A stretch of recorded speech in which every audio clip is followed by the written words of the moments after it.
Kemudian gangguan Bapak Ibu, intoleransi, anarkisme. Kita sekarang lihat ini Indonesia ini intoleransinya luar biasa. Berani nggak dia itu secara, saya akan cabut itu PP2 Menteri.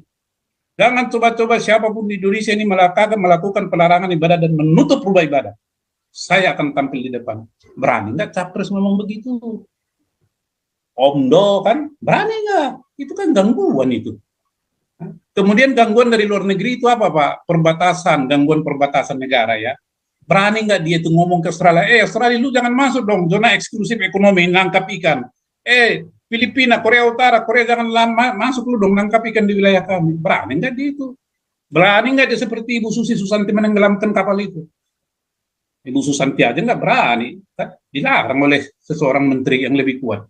Nah, hambatan, konflik politik, sosial, ketegangan antar sara, ini adalah masalah misalnya lahan di Indonesia ini. Lahan diambil pengusaha, lahan diambil pemerintah, ribut. Mampu nggak dia mengatasi itu? Jangan nanti dari luar negeri, kelompok tertentu negara lain dari sana dikasih dia lahan. Ya, pribumi digusur-gusur. Mampu nggak dia itu? Kemudian adalah kalau dari luar global warming, ya global ini ya, pemanasan global yang berakibat dampaknya luar biasa. Nah, tantangan ini ya, kesenjangan dan lain sebagainya, mampu nggak itu? Inilah tantangan daripada yang bisa menghambat kepentingan nasional. Mampu nggak dia itu dan berani? Nah, siapa aktor di belakang ini? Mereka punya keberanian nggak, karakter nggak, kenegarawanan nggak? Itu yang kita ingin tawar. Nah, si Gilo, Anda harus paham ini Gilo. Ya, Anda harus paham ini. Baru Anda berdua menentukan Tuhan mana pemimpin yang kehendaki. Anda harus kasih contoh dong. Anda kalau udah begini sudah lebih rendah daripada jemaat. Anda itu adalah kacung, nothing. Kalau mau duluan boleh. Sudah jadi kekasihan nih Pak Frans. Oke, Paul Dere. Tadi Paul Dere mau bilang apa Paul Dere tadi? Paul Dere hilang ya udah ya? Oh ada nih Paul Dere. Ini Pak Paul Dere mau bicara, boleh Pak Paul Dere.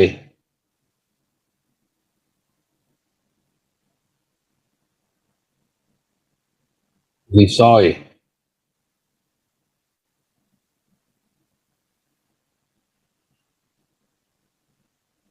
Ya. Ya, Pak Santiaman belum jadi co-host ya? Oh, pantesan. Iya, Pak Santiaman, silakan. Malam Pastor Paul, sehat semua. Selamat malam. Wah, ini apa ya, bagus sekali channel kita ini. Kita objektif saja, ada jarak. Kalau ada jarak bisa mengamati secara objektif, tidak subjektif. Jadi bagi saya pribadi, bukan karena cocok dengan apa yang saya pikirkan, tetapi cocok dengan apa yang sedang terjadi dan kemungkinan kecenderungannya. Saya katakan kecenderungan sebab kita tidak tahu apa yang akan terjadi secara pasti di masa yang akan datang, kecuali the voice of truth, suara kenabian atau suara kebenaran. Teman-teman, pertama ingin saya menyapa dan berterima kasih kepada ini Pastor Paul Selapor, teman-teman dari Amerika, memberi saweran kepada Galarua, ya Bung Robert, Bung Beta, dan kawan-kawan di sana. Terima kasih banyak. Luar biasa. Ya, ditransfer kemarin Pak, terima kasih. Tuhan memberkati atas dukungan, dan kami bukan janji lah ya, berupaya semaksimal mungkin untuk mengerjakan apa yang menjadi keinginan dan kepedulian kita bersama. Nah yang kedua Pastor, minggu lalu saya ditelepon oleh seseorang. Rupanya seseorang ini rajin mengikuti Zoom daripada Pastor, walaupun dia tidak masuk di kita ini Zoom ini, tetapi dia di YouTube. Dia mengkritik Pastor begini, ya. Wah itu Pastor Paul itu kok sudah berpihak ya, pilih Prabowo begini. Prabowo itu kan sakit jiwa itu begini, pokoknya kejelekannya dikatakanlah semuanya. Saya bilang sama dia, Pak, ya kita jangan terlalu jauh maju menilai seseorang. Kalau Pastor mengatakan itu kan hak dia, dan dia kan tidak memastikan dan tidak mengajak orang secara membabi buta, membuka pikiran, dan itu ada term of condition bersyarat. Kalau gitu, bukan seperti sabda harus jadi enggak. Jadi Bapak pun misalnya berpendapat si A si B, ya itu hak Bapak, kita nggak bisa, kan Bapak punya pertimbangan. Rupanya dia Ganjaris, pastor. Rupanya dia Ganjaris, nggak apa-apa, sah-sah aja. Saya bilang, nggak perlu kita membenci atau apa. Mari kita mencoba objektif dan menghargai seseorang berdasarkan apa yang dia pikirkan. Kalau menurut kita itu nalarnya atau reasonnya itu kurang pas, ya sampaikan. Diterima syukur, nggak diterima nggak apa-apa. Kenapa kita jadi apa namanya kepo atau galau? Nah itu saya sampaikan. Artinya siapapun silakanlah berpendapat. Nah terkait dengan apa yang baru dibicarakan oleh pastor sama saja. Jadi para pengikut Gilo juga termasuk Gilo tidak perlu galau. Harus introspeksi, bukannya kata kebencian. Saya bisa memahami itu. Apa untungnya Pastor Paul mengatakan itu kepada kita? Saya mau tanya. Apakah dia tambah kaya? Belum tentu juga. Apakah dia masuk surga? Ya iya, tetapi bukan karena mengatakan ini. Jadi untungnya bagi dia apa? Ya untungnya karena dia punya kecintaan kepada bangsa dan rakyat Indonesia. Mungkin kata-kata saya ini udahlah, kalau Pak Santi Amer itu kan bela-bela Pastor Paul. Ya enggak, saya enggak bela-bela. Saya katakan berbicara objektif materinya. Nah kembali kepada misalnya pendeta Gilo ini kan track recordnya kita tahu Pak. Pendeta Gilo. Ada lagi di Indonesia namanya WhatsApp Group, saya masuk di dalam Persatuan Agama Nasional. Saya dalam hati berpikir apa Persatuan Agama Nasional? Dan di situ banyak pendeta Pak. Dan di situ banyak yang pro Anies, ya Anies pro dia. Ya sah aja kalian saya bilang di situ. Tetapi saya ingin sampaikan satu. Kalau Tuhan itu berfirman apa? Kalau kita mengetahui seseorang melakukan kesalahan atau dosa dan kita tidak menegur atau bahkan diam saja, lebih-lebih lagi merestui, kita itu sama dengan si pelaku dosa itu dan akan dituntut nanti hutang darah kepada kita oleh Tuhan Yang Maha Kuasa. Itu aja. Artinya apa? Dengan kita merestui, ikut berpartisipasi kepada suatu kebijakan yang salah, yang menjerumuskan seseorang atau bangsa ini, jangan Anda berpikir Anda akan lepas tanggung jawab. Anda sudah turut serta menjerumuskan 270 kurang lebih penduduk Indonesia ini berserta negaranya, wilayahnya kepada suatu kecenderungan kehancuran. Izinkan saya Pastor sedikit share. Kemarin hari Senin, Pastor juga pasti sudah mengikutilah. Saya sampaikan di situ buah si malakama. Ya buah si malakama, baca pres dan baca wapres Republik Indonesia ini. Buah si malakama dari yang tiga ini. Nah maka kalau pastor tadi adalah dari aspek kebenaran, ya kebaikan, melihat ketiga calon ini, maka kalau saya melihat dari sisi kepentingan nasional, bukan karena saya dekat si A, si B, si C, enggak. Bukan karena saya agama ini, agama itu, enggak. Ya, tetapi adalah kepentingan nasional Indonesia itu yang harus didahulukan, dan apa tantangan-tantangan daripada kepentingan nasional, dan bagaimana ketiga calon ini, siapa aktor atau dalang di belakang mereka ini. Itu harus kita lihat. Nah, yang kedua adalah tentu track record atau karakter ini orang yang bertiga ini. Ini yang harus kita lihat. Mampu nggak dia mengatasi permasalahan-permasalahan, ancaman, gangguan, hambatan, tantangan tentang mewujudkan kepentingan nasional. Jadi jangan dilihat, dia bagus, dia kalau misalnya ini sumbang gereja, ya dia tidak ada izin gereja ini dikasih izin. Bukan hanya sekedar itu, tapi lebih luas dari itu. Jangan kita dikasih gimmick atau permen, sebenarnya kaki kita sudah dirantai gitu. Nah ini yang kita harapkan dari pendeta Gilo ini ya. Kalau Anda mau masuk aja sendirian, nggak usah masuk jemaat. Dari dulu Gilo ini saya sudah perhatikan adalah hedon ya. Saya bukan menuduh hedon, kecenderungannya hedon, dan itu terlihat. Dia tidak peduli dengan orang lain, yang penting pitih ya. Kalau orang Ambon bilang keping itu masuk. Jangan begitu. Nah, saya ingin share screen Pak Pastor sedikit sebentar, mohon izin untuk ini aja. Ya, silakan. Ya, Pak Surya. Nah, untuk sharing aja kita Bapak Ibu ya. Saya tidak subjektif, tidak emosional. Saya mencoba rasional dan rasional bukan menurut pikiran saya, hati saya enggak, tapi rasional menurut kepentingan nasional. Ini saya kasih judul buah si malakama, baca wapres RI 2024-2029. Dan ini saya sudah sampaikan ini hari Senin kemarin. Jadi hanya saya sekedar mengulang sedikit. Apa itu kepentingan nasional, bagaimana karakter yang tiga ini, dan siapa aktor di belakang ketiga orang ini. Apakah mereka nanti memutuskan suatu kebijakan independen atau tidak, atau mereka didikte ya. Apakah mereka didikte? Misalnya dia memutuskan begini, oh nggak boleh.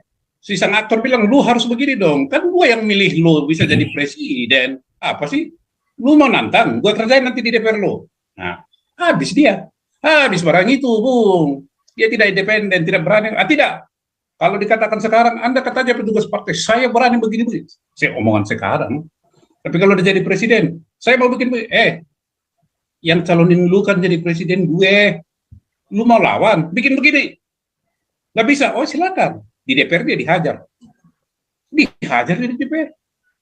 Nah ini Bapak Ibu yang menjadi pertimbangan. Jadi siapa backman atau aktor di belakang daripada si pengusung capres dan cawapres ini penting kita amati. Partainya, ideologinya apa? Tujuan partainya apa?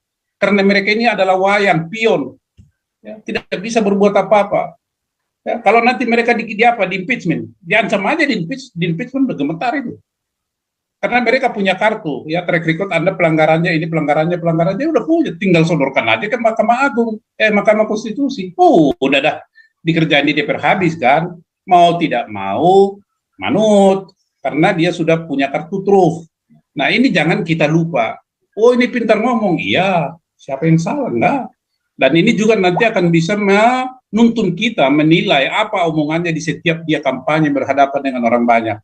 Contoh, ini Anies ini, ya saya bukan mengatakan dia jelek ya, saya mengatakan mengutip omongannya ketika berjumpa dengan ibu-ibu. Ibu-ibu, beras mahal ya?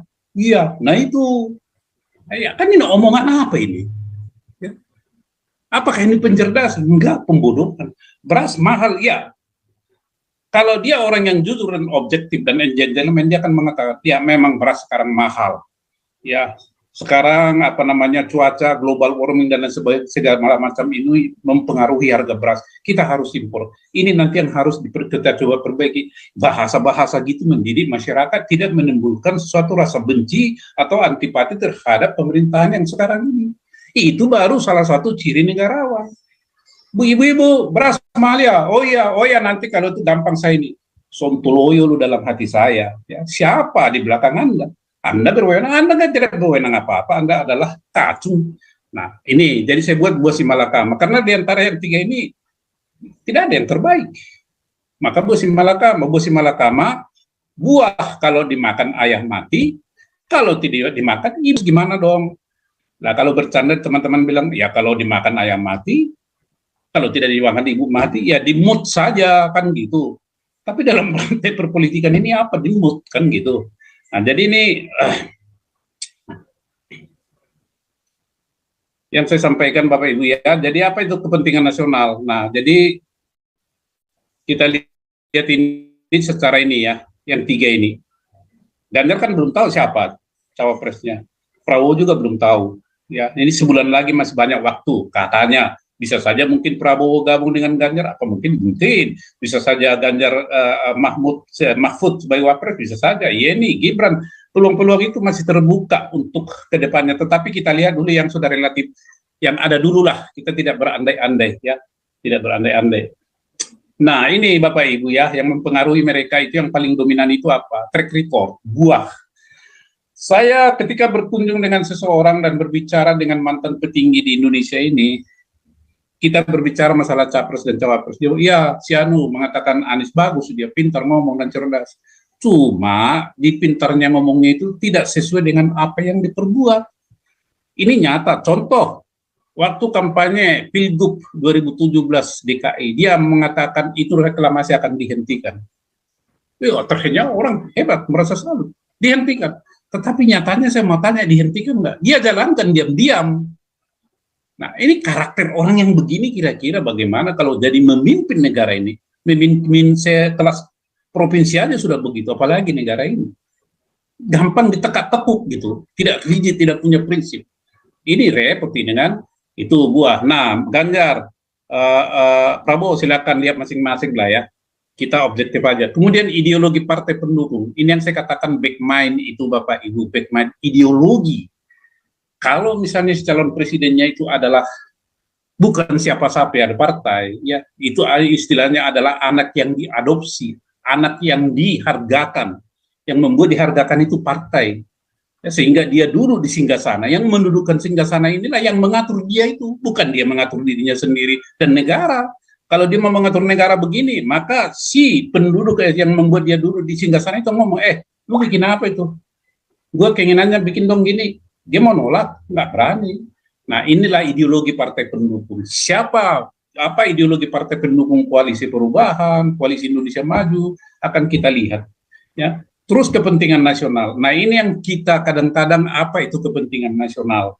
Saya rumuskan aja, kepentingan nasional adalah segala daya dan upaya yang digunakan untuk melindungi seluruh dan rakyat bangsa Indonesia, DSDA dan wilayahnya. Itulah kepentingan nasional Indonesia. Terlindungi rakyatnya, terlindungi wilayahnya, terlindungi negaranya dari segala macam ancaman, gangguan, hambatan, dan tantangan. Nah, kalau begitu, apa kepentingan nasional? Salah satu contoh, ya Indonesia yang sejahtera, Indonesia yang tidak gontok-gontokan, Indonesia yang toleran, Indonesia yang tidak ada diskriminasi, Indonesia di mana ada penegakan hukum yang berkeadilan. Itu kepentingan nasional, bukan tujuan itu. Nah, dan kepentingan nasional yang tidak boleh ditawar-tawar sepanjang masa adalah tetap utuhnya negara Republik Indonesia yang berdasarkan Pancasila dan berkonstitusi Undang-Undang Dasar 45. Jati dirinya adalah Pancasila. Ini adalah suatu kepentingan nasional yang tidak bisa ditawar-tawar oleh apapun. Nah, sekarang kepentingan nasional itu gangguan asalnya dari mana? Ya, kita akan lihat nanti. Nah, ini saya katakan tadi ideologi partai pendukung. Ideologi PKS itu apa? Islam. Islam apa? Garis keras transnasional. Karena dia adalah kepanjangan dari HTI internasional.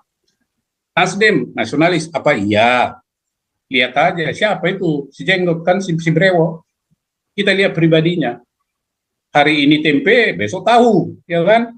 Pelin-pelan juga. Dan ini adalah pebisnis. Tentu apa? Mengamankan bisnis yang utama bagi dia. Yang lain-lain lah urusan nantilah kelas 2, kelas 3 itu.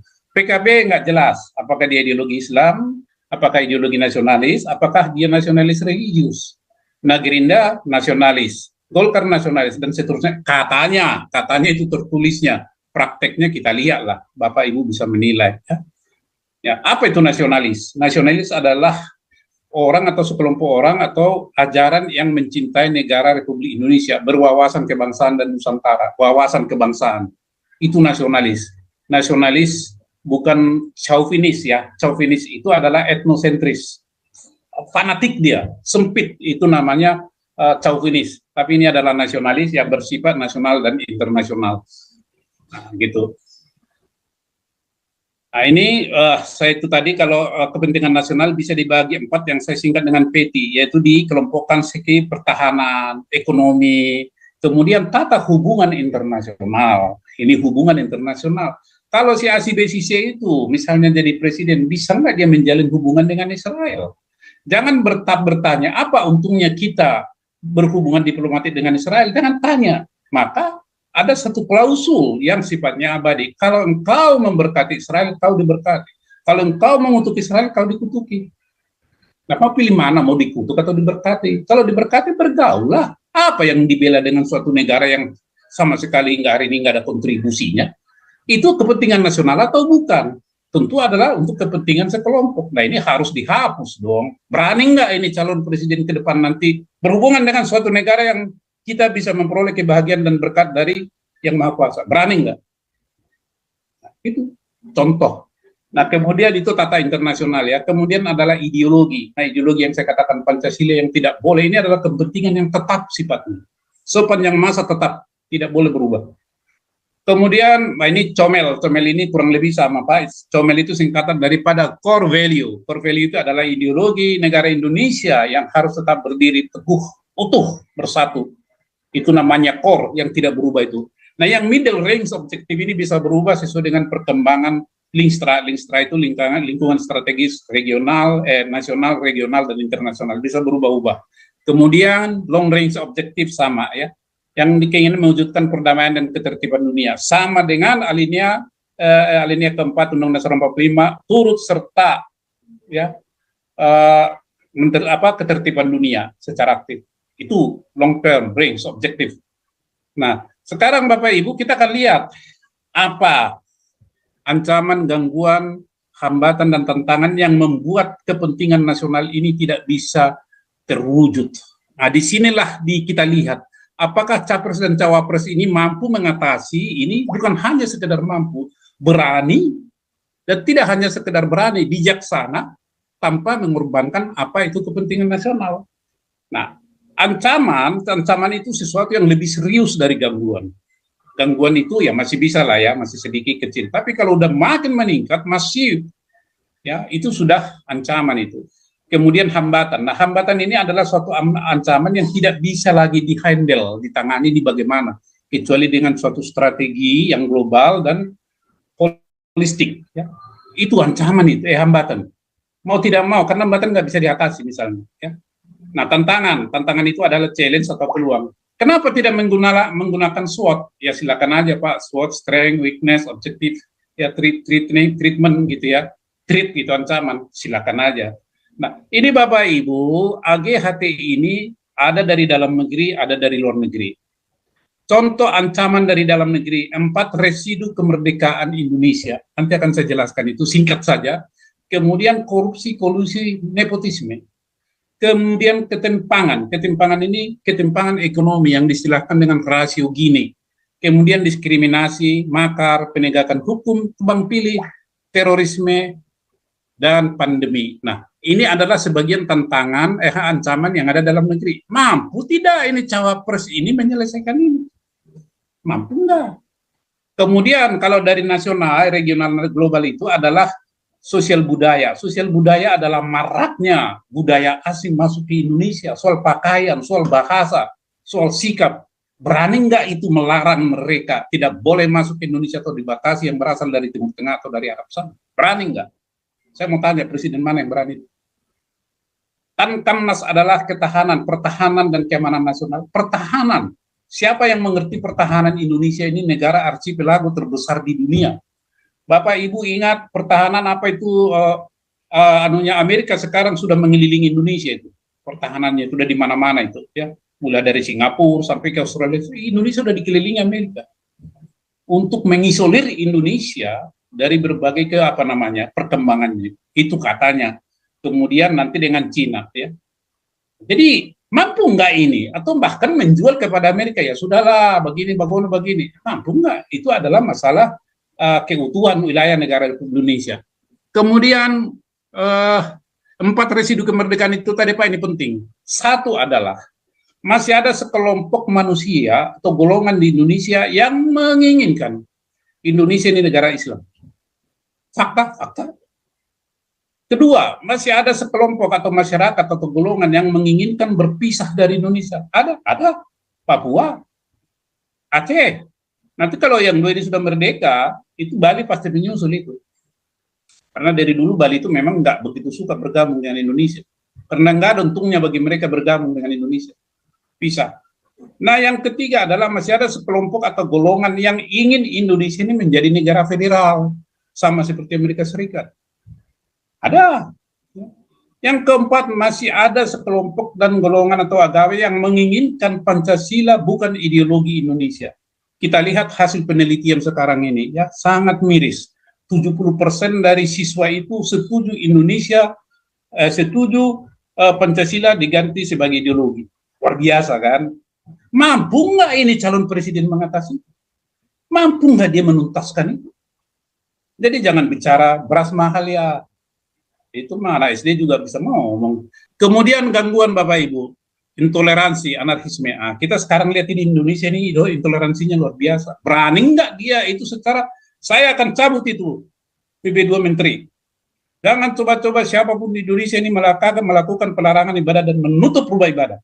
Saya akan tampil di depan. Berani nggak capres ngomong begitu? Omdo kan, berani nggak? Itu kan gangguan itu. Kemudian gangguan dari luar negeri itu apa Pak? Gangguan perbatasan negara ya. Berani nggak dia itu ngomong ke Australia, Australia lu jangan masuk dong, zona eksklusif ekonomi, nangkap ikan.